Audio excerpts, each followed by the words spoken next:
Okay then, welcome to room 202. Here's our door with some Tibetan prayer flags up here, prayers, wishes for peace. Here's our little table at the entrance of our classroom. And here, this is the shelf where our homework folders will go in the mornings when our friends come in. So I just want to give you a little overview of our classroom coming in. I'm going to tilt my camera and let's see, I'm just going to pan first and then I'll take you around to all of the different areas and shelves in our room. We're going to start over here. As we come into the classroom, we have a bookshelf for read to self. We have a calendar with our specials schedule. These are the children's individual mailboxes where they keep their own personal items. And in here we have journals, pencil cases that they've named and colored with pencils. We have a journal, a dry erase board for each child, and I am also starting to give each child their own set of materials so that we can work without contaminating. So if you'll notice, our lower elementary students are not necessarily in the sensitive period for order, but as these are their own personal mailboxes and spaces, I allow them to be whatever degree of messy they need to be. Our children's heads are full of big ideas and large questions about the universe and their place in it, so their mailboxes are allowed to be a little messy if that's how it is, just fine. This is our first culture shelf right when we come into the room. On this shelf we are learning the history of the universe and all in it, the seasons, the Earth's orbit around the sun, the planets. We also move on to volcanoes, mountains, and the layers of the atmosphere. Here we have a volcano for demonstration. You know, when the Earth was first formed, it was full of volcanoes, as the gas and the molten rock was so hot inside. As the Earth cooled, the volcanoes erupted through the cracks in the Earth. We just talked about that today in our first great lesson. This, what I'm showing you here, is our quarantine shelf. If any materials cannot be sanitized for whatever reason, they will be here on the quarantine shelf for 48 hours. On the other side of our history shelf is our life science shelf. And this is where we have lots of research forms. We have, in the red boxes, we have biology. In the green boxes down below is and will be botany. We're going to dive into biology studies and botany studies once we get to our timeline of life. Then here in the corner, we have our beloved continent puzzle maps, which we have not yet opened up. We're going to wait on those for a little while. And then here are our beautiful biome puzzle maps, where we learn the biomes of the world. And we also just have some artifacts from different cultures and some artwork on the walls. This is our geography shelf, political geography, economic geography. Right here we have a brand new set of pin maps that I acquired last year, and just so proud to have those. Apparently they need to be straightened up a little bit, but we'll pretend that they are beautifully positioned. And here we'll be learning about other countries and other such things. This is our science shelf. On our science shelf, we have tools for observing the natural world. I do like to place things such as these around the classroom to instill a sense of curiosity and wonder at the natural world. We have a scale. We have materials for doing science experiments. And as you can see, we have bins of magnets, flashlights, and also tools for measuring volume. Then, as we come around, here we have our math shelving, our math area. Here we have fractions, geometry. Then we have multiplication and division on these shelves. I want you to notice our beautiful peace flags that we made just last week as one of our cultures lessons. And the children just did so beautifully on these. I'll just swing by so that you can all see. Some of them are, with the lack of sunlight, it's 7 o'clock right now as I'm filming, so they're not quite as bright, but they really did come out beautifully.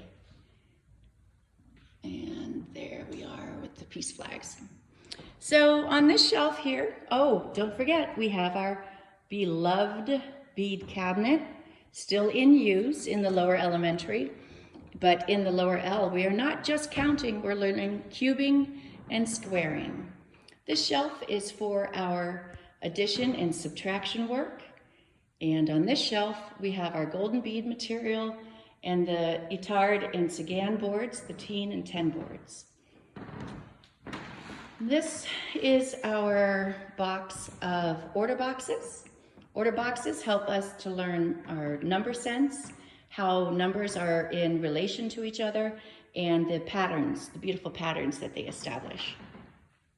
This is kind of a random shelf of extra materials. As I said, I am trying to build each child their own materials, so I need to keep stocked on this shelf all of the materials so I can individualize them. We have a little piece area over here. If you'll notice the little bulletin board with the trees, we're looking at the seasons, and this is where we are going to highlight the children's birthdays, separating them out into the different seasons, giving us a sense of rhythm and order in our natural world.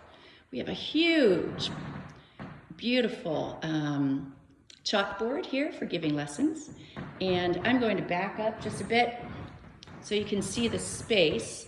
Our air purifier is also over there, but we bring that out during the day. So we have this large space here for floor works, and as you can see, a couple of our students have already tackled the 1,000 chain. This chain will be laid out. You can see the little tickets that they will be counting. And again, this helps us to learn squaring and cubing. So we'll tackle that again on Monday. We have a little individual desk. And here at the top of this shelf is our friendly guinea pig habitat. Now this is the habitat for just one guinea pig at a time, but both guinea pigs will be coming to the classroom on Monday in a larger habitat, and I'll show you where these go. So this is just a storage area and my desk. Next to my desk, I have a practical life shelf where we are going to be focusing on fabric arts and also care of the environment and care of self. Here, this will be the table where our guinea pigs will live. They're brothers named Reese and Marshmallow. They're coming on Monday, and their habitat will take up a lot of this space. The guinea pigs will be here for the children to come, and they will be able to sit and cuddle the guinea pigs or pet them. The guinea pigs are not very mobile. I mean, they don't really move a whole lot, so I'm not worried about them escaping the classroom. I think that it's more important that the children connect with them. They can go to them and cuddle them if they need a little cuddle. Sometimes when we're feeling a little sad or maybe even, when we feel that we need attention, sometimes it helps us to give our attention to others. So the guinea pigs, I think, are a very nice exercise in some social emotional learning. This is one of our language shelves. Here's where we focus on writing.